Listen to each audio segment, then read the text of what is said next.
Hey, how's it going? What's going on? Let's take a look at a comic book.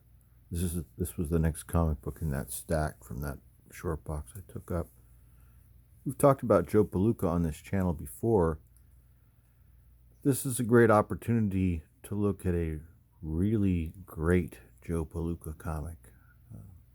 I read this not long ago, like within the last month. It's very good. And so I've had it for about 10 years and I've read it twice already.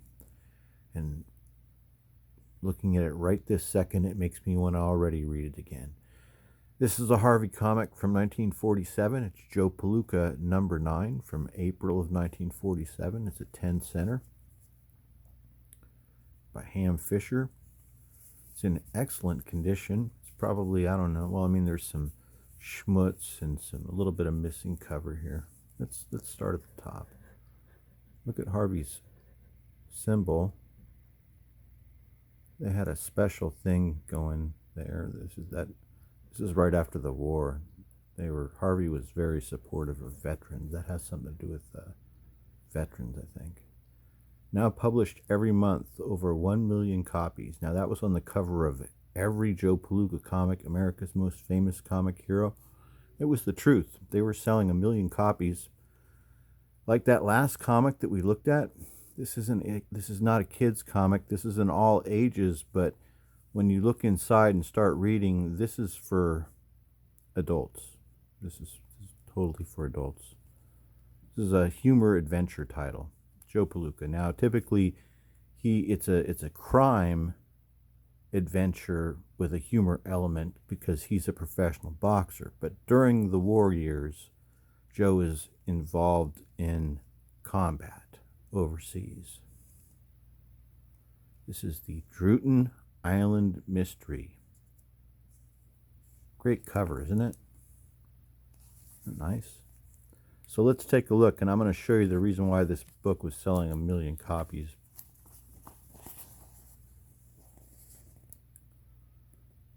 April 1947, number 9.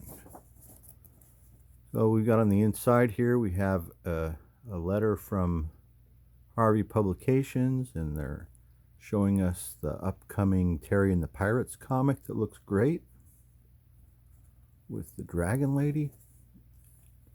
There's kind of a Dragon Lady in, I think there is in here a little bit, maybe in the end, second story. Green Hornet was also a Harvey title in 1947. That looks like almost looks like Jack Kirby or Joe Simon, who did a comic for Harvey. We'll get to, I think it's Stuntman. Stuntman was I think Joe Simon and Jack Kirby, and that was a Harvey title. Joe Palooka by Ham Fisher, the Druten Island Mystery. You remember Joe Palooka and his friend Jerry, after being lost at sea, had drifted to an abandoned Jap boat where they found Melody, a native girl. Isn't this great? Look at this.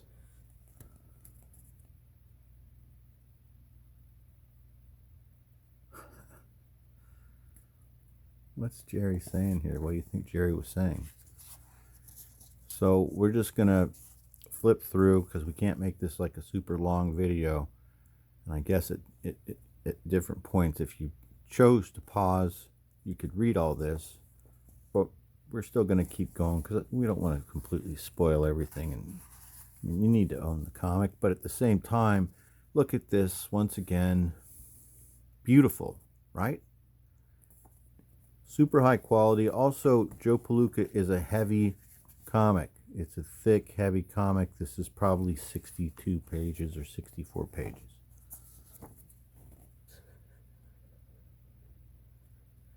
Doesn't this look great to you? It is great. It's really good. It's really fun. So here's what happens with Joe Palooka typically. There's these large, complete stories that are also continuing. Like this one is called what was it called? The Druten Island Mystery.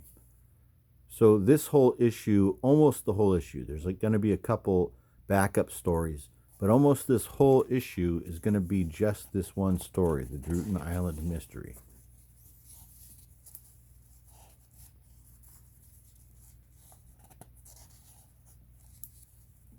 This shady looking character.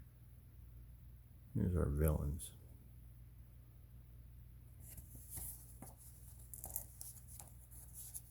I don't think a lot of people even know about Joe Palooka, or they have looked past it for years because they sold 1 million copies every month.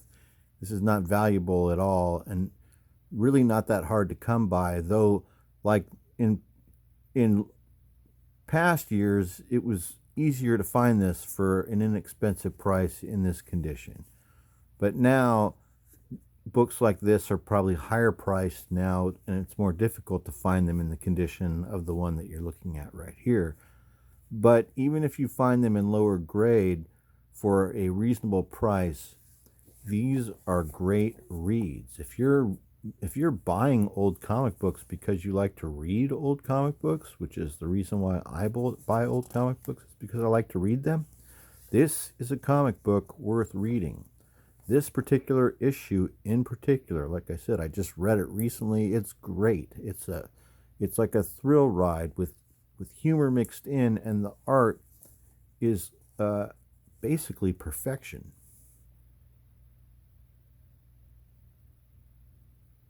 Look at Jerry's face. So there's certain things that I like about all of this. I like how normal people, or all the regular people, are drawn in, they're drawn out, they're fleshed out, but Joe Palooka always looks like Joe Palooka. He almost looks like, I mean, he's like a member of the Peanuts universe. Look at his face. There's nothing he's got virtually no features, but everybody else has features. I like that. So Joe, who is Joe Palooka? I mean, other than we know that he's a boxing champion, right? We know that his name, I believe, became part of slang. I think a Palooka. What came first, the word Palooka or Joe Palooka? Interesting question. The word Palooka must have come first. So he's not a Palooka. So he's not punch drunk and punched out. Instead, he's like the all-American man. He's like the all-American boy grown up to be the heavyweight champion of the world. He has no superpowers, but he can solve any problem. Here's that scene. Wow, this looks great, doesn't it? Melody.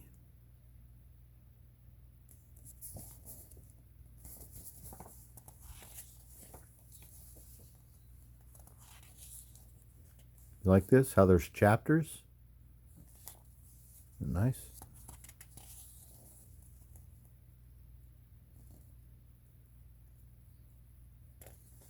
I would recommend any Joe Palooka. Even the later ones, that, because Harvey's stuck with this title. I can't remember how many issues there are, but there's over 100. And this is 47, and this title went into the late 50s. And even those late 50s issues are all good as well. And all the ones that I have and that I've read, and I don't have a bunch of them. I probably have, I don't know, 5 or 10. Probably more than 5 and less than 10. I don't know how many I have, which isn't a lot, you know. But when I was buying this older stuff from the 40s, I was buying like samplings. I was like, whatever I could find for the price that was right for me at the time, I was testing stuff out, seeing what I found that I liked. And then if I would like things, I would buy a little bit more of them. And that's why I have a few Joe Palookas. So is this the end of, no, No, it's not. Wait, miss a text or? It is the end. It looked like that was going to be the end. So to be continued. So this is the end of the mystery up. Whoa! Wow, that's beautiful. What a beautiful explosion. That's great, isn't it? I like how it just says boom. Understated. I like the understated lettering with the powerful illustration. Very cool. So it's the end of this adventure. It's to be continued, and they're already going to show us the next issue that's coming up, number 10. Look for this cover. It's Jerry and Melody dancing on the beach. It looks great. I don't have this issue, but I want it. And I'm going to get it eventually when it shows up. It looks like Jerry and Joe are getting tortured next month. Poor Jerry. Oh, ugh, why don't you shoot, you dirty beasts?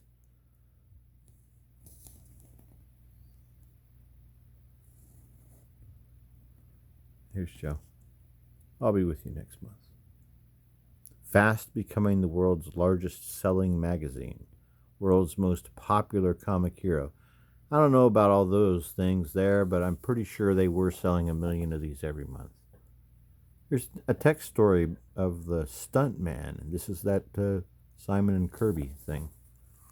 Simon and Kirby comic that was happening here with Ed Hardy. Junior Genius and his Papa in the Great Train Mystery. This is not good. The art is not good, and the story is not good. It is not funny. If you're buying Joe Palooka, don't expect all of the stories that back it up to be as good as the first story. This one is not. But this one is. This is Chicky Ricks, better known as the Flying Fool. Look at the headlights on that broad right there. Isn't that great? I don't know who did Chicky Ricks, the Flying Fool, but he had his own comic, and I don't have any, but I would like to get some. This is a great story.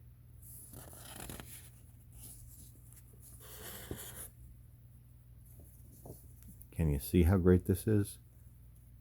I guess this must have been that lady that I was saying that was like a dragon lady. She's not really a dragon lady, is she? She's a good guy. Wow, look at all this. This reminds me of Frazetta.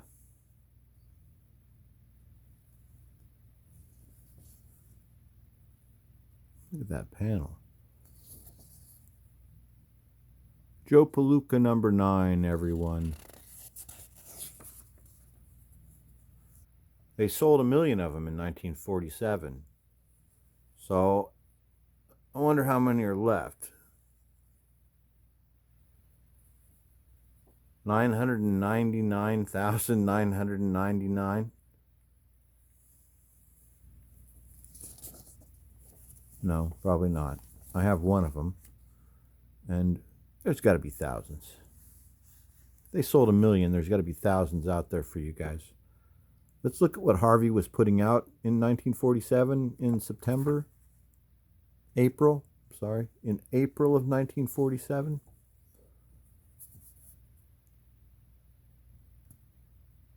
It's a nice house ad. Here they are, world famous comic magazines produced by the top artists and writers for your entertainment.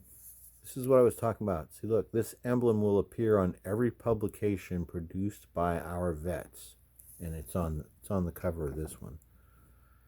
So, got Joe Palooka, Green Hornet, Speed Comics, Stuntman, Boy Explorers. Is that also Simon and Kirby? Rags Rabbit, I've never seen that. Clown Comics, I've never seen. Black Cat Comics is great and quite sought after, and People like that. I like it as well. I don't have any. Well, I do. I have one. So I do have one of these. I have one black cat, but it's one of the later ones. It's not from the 40s. It's from the 50s. All new comics, Nutty Comics. Don't have any of that. And here's that Flying Fool. There's Chicky Ricks. Don't have that either, but I would like to get at least one.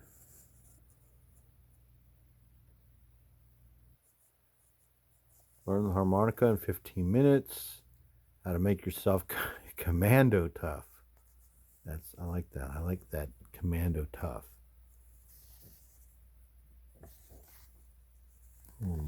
Wow.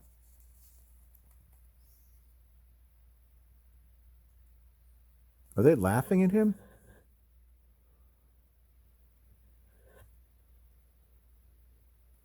To me, it looks like they're laughing at him because he has to push his little sister in a baby carriage, but he's flexing on them. He's like, they don't even know what's up. They don't know that I'm pushing her in the baby carriage because Mom promised me cookies made with Baby Ruth candy. That's the ad. Holy crap, is that really the ad?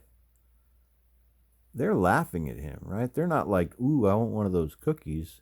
They're laughing that he has to do that, but then he's laughing because she promised him cookies made with Baby Ruth candy.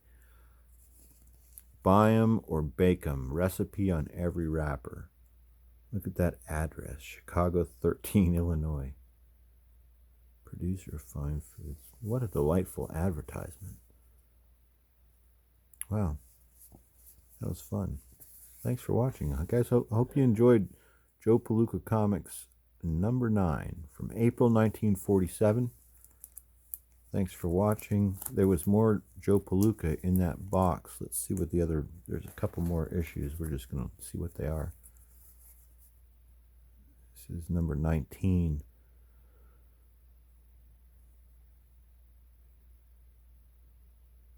Does that say 50 million?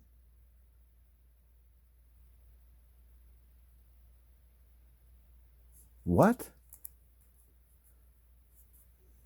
What does that mean? Are there any other? There's another Joe Palooka. It doesn't have anything like that on the cover.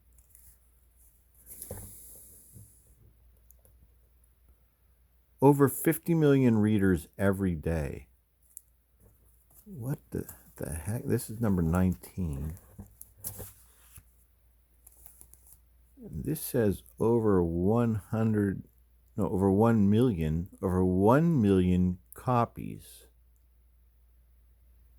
Why does it say over 1 million copies? There's not enough room for it to say sold. Oh, it says now published every month over one. They're saying they publish over 1 million copies a month. Well, no, it says now published every. Is this deceptive? What's going on with Harvey? This is over 50 million readers every day, you guys. How is that possible? I'm perplexed at this point. We haven't even got to this comic. We don't have the time. We're not going to look at it. We're past our time we're almost at 20 minutes and we've looked at one comic, but this is a very iconic comic cover. It's the Freedom Train. And these kids are saying, yay for the Freedom Train. Okay, number 19. This is number 71. And this is the 50s. Because, look, the bloody cliffs of Inchon. This is when Joe Palooka, it's still Joe Palooka, it's the same title. But they changed and they kept the numbering going. But during this period, and it would return back to being just Joe Palooka, but during the Korean War, it became Joe Palooka's Battle Adventures. This is coming up in a future video. Hope you guys enjoyed looking at Joe Palooka number 9 with Jerry and Melody and the adventure the Druten Island mystery, excuse me. Thanks for watching. Talk to you later.